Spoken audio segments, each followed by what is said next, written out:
A tragic deal not having one of our brothers out here with us today. It's been obviously somber time since we've come back. Coach Zim and Rick have done a fantastic job of leading the staff and helping everyone out. And, you know, I had the opportunity to work with Tony on 2 separate occasions in Oakland and here, and he emulated everything you want in a person and as a coach. First off, he was a great husband, he was a great family man, a great grandfather, and as a coach, I mean, just took pride in his job, took pride in his relationship with his players, and it was a really joy for me to be around every day. And I was very, very lucky to be able to call him a friend. And my thoughts obviously go out with his wife Jeanette, who is very close with our family and his kids. And obviously, we're going to miss our friend very, very much. What did you take from him in your time together in Oakland and even here? And what are you going to take with you into the season? I think just Tony was always really steady, and whether it be we had that year in Oakland where he took over as the head coach. I don't know if a lot of people remember. It was Derek Carr's rookie year, and we started off the season 0-10. And Tony was the same guy every day, and it taught me a lot that in the length of the NFL season and how tough it is week in and week out, just be yourself. And Tony was himself every day, never changed. And then obviously, I think, as you saw, as we won 3 of our last 6 games, and I think a lot of that was because of Tony. What do you see here from the rookies that you're watching? It's great to have everyone back, and it's good because to get the rookies back, because obviously this is their first NFL training camp, and it was such a whirlwind for a lot of these guys going from the combine to the draft to visits and all those things, where finally they had an opportunity to play football here, but they didn't have. I'm not sure how much they had a chance to retain. So the thing that I was most proud of, when we went out yesterday, was we had very, very few mental errors. So that tells you that our rookies did a good job of staying up with the information this summer and making sure that they take pride in their job. I'm sorry? Yeah, he looks really, really good, and we're looking forward to getting the pads on and seeing where Dalvin's at, and we expect him to be full go. What does it mean having Kirk here for this portion? I think it's great. I think it's great. I think it's great for Kirk. I think it's great for all the quarterbacks to be here, because it allows us, when the whole group's not here, to have a lot more time to get into the why we're doing things. And we're so time limited in the spring, installing a new offense, and now it was just rush. I mean, you're so time limited with the players that now you have a chance to kind of get into the the nuts and bolts of what you're trying to do, and so it's been really, really good for us to have all those guys back, and not only Kirk. Yeah, I know last year you weren't here obviously, but Sam Bradford wasn't here during the first day. Is it voluntary? Could Kirk, if he wanted to show up Friday, did he want to come Tuesday instead of Friday, or how did that process? I'll be quite honest with you, I'm not sure what the rules are. All I know is that the quarterbacks are allowed to come back with the rookies and injured guys. So, I'm not the right guy to ask for that, but we're glad he's here. How enthusiastic has he been just coming in and getting started the 3 days early? Oh, it's been great. It's been great. We've had an opportunity to go back and look at a lot of tape from the spring, and some of the good things we did and some of the things that we need to work on. So like I said, anytime you have an extended period of time where it's not rush all the time before the bullets start flying, I think that's a good thing for not only Kirk, but everyone on our offense. You might have touched on this, but Neil was just saying that there's been no drop-off. When Clancy came in and kind of started working with the O-line guys, he said it was seamless, and that really meant a lot to him this week. How important was that? I tell you, our whole staff have been pros since this happened, and it's a credit to Coach Zim, number one, with the people that he hired. And he hired not only great coaches, but great character people. And Clancy's, obviously on our staff, and has done a great job of stepping up, as Todd Downing did with the tight ends. So I think it starts with the character of this coaching staff, and it's carried down from Coach Zimmer's leadership.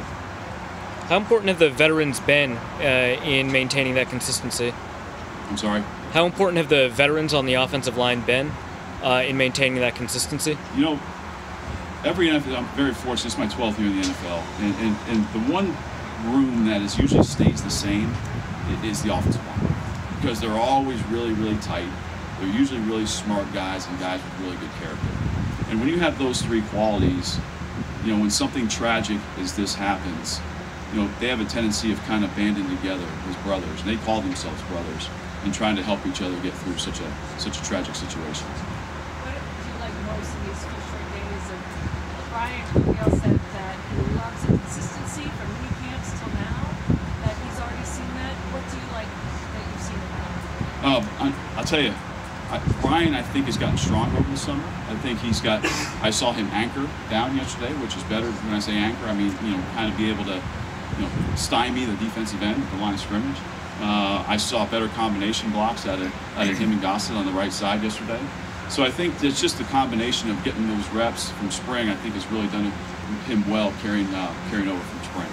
Now, when you have an unexpected situation like Tony, you have a guy like Todd down in your staff, and you really know what you're doing, how does that help just kind of manage something that's going to be For sure. I mean, you never want to go through something like this, but obviously it happened, and it provides you with another guy that's coached a position in the NFL, that's called plays in the NFL. So obviously, our tight ends these last few days have been not in good hands, but in great hands with Todd. So I think anytime you have, the more great coaches on your staff you have, I think that obviously that's a good thing.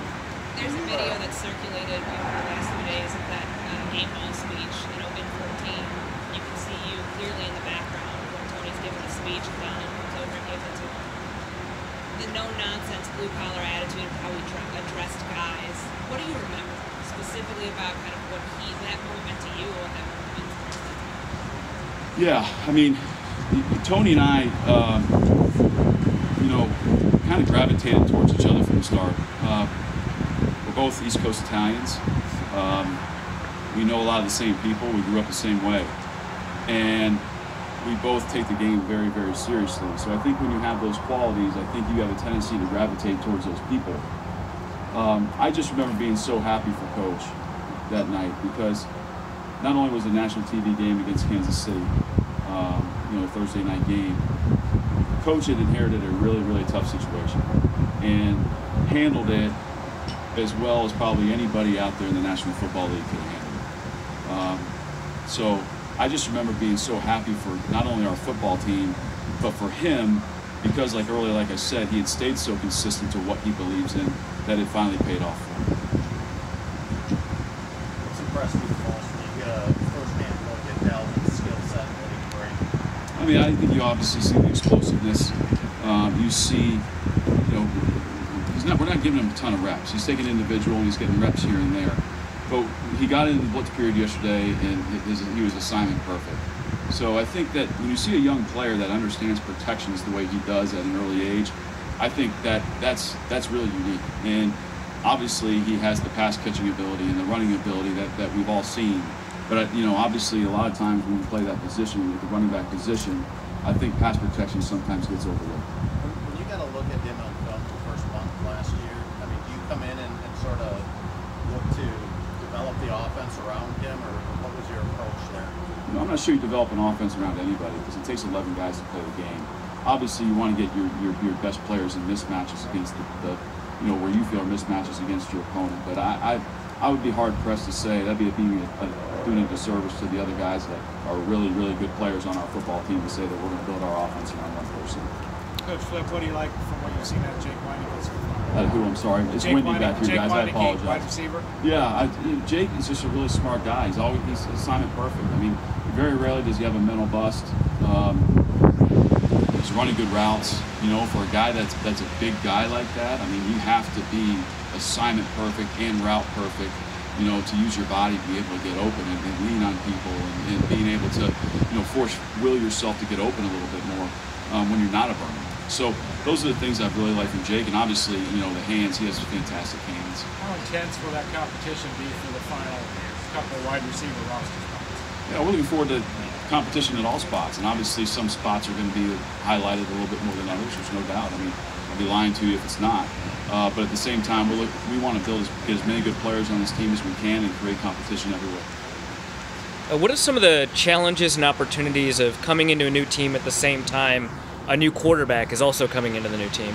Yeah, I mean, it's a challenge. It's a challenge. I'm glad we had the off season, and I think you just feel not that I don't want to say Kirk was very, very he's a confident guy, but I can see his confidence in what we're doing, and usually that confidence is gained by your knowledge and feeling comfortable what you're doing. I mean, I go out there and I out playing golf and all of a sudden I try to pitch and run an 8-iron when I'm not used to doing that. I mean, I need some practice at that, just like going into a new offense. So, you know, I think he's feeling more comfortable with what we're doing. I think he's feeling more comfortable, obviously, in his environment that he's working in, the people he's working with, and myself, Kevin Stefanski, and everyone, all the other coaches that he's working with.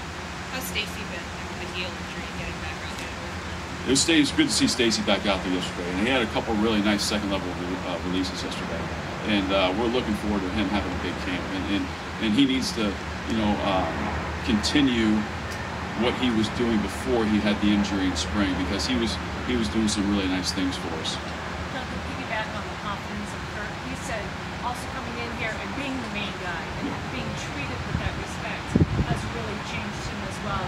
That's important to a quarterback, isn't it? It's huge. It's huge.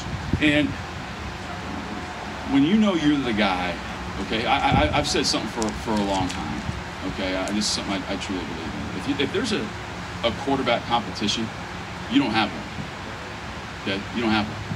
And I've been at spots before where there is quarterback competition, and you're worried because neither guy is really stepping, you know, in front of the other one and separating himself from the other guy. So to be quite honest with you, if there's quarterback competition, usually you don't have one. So we don't have that here. And I think we exude that confidence in Kirk. I think he exudes that confidence in us. And we're really looking forward to him playing well this year and leading our football team and getting us first downs and third down conversions and scoring in the red zone and playing situationally smart. You know, all the things that we preach to our quarterbacks. So I think it's a combination of a lot of those things I just mentioned on why Kirk feels that way, and we feel that way about him. What have been your impressions so far from Brandon Aiyuk, and how does his experience already being a pro to CFL begin to take off on some good? Sure. I'm really looking forward to seeing that next step from Brandon in terms of putting the pads on. And obviously, you know, we have no pads on in the spring. We have no pads on here right now. So, you know, guys like Brandon that don't have a lot of experience in the NFL, along with our rookies and some of our other young players, I'm really looking forward to them, you know, when we're getting press coverage, okay? When we're moving around a little bit. I mean, you watched our practice yesterday. It's pretty stationary. We're not moving around a lot like we did in spring. So when the installation starts to get heavier, not only Brandon, but all of our players, when they're going up against our defense and pads, they've got to step up. If he's going to make it, what's going to carry him? You know, just do his job. And I think that's the key to winning any spot, is do your job and do it at a high level. When there's a play to be made, you make it. And when there's a play to be made in a tight, contested area, you make that play. So those are the things that with Brandon that I'm really excited to see him do, because I think he can do those things. I do. I really think he can do those things. So I'm really excited to see him do those. The CFL is so different, especially for wide receivers. Mm-hmm. How do you scout or find a CFL player that you want to bring in? I'm gonna be quite honest with you. I couldn't tell you really much about the CFL at all. I respect the CFL a ton. I think those guys up there do a great job, but I'm not really one to ask about the CFL. Good. Thank you. Thanks.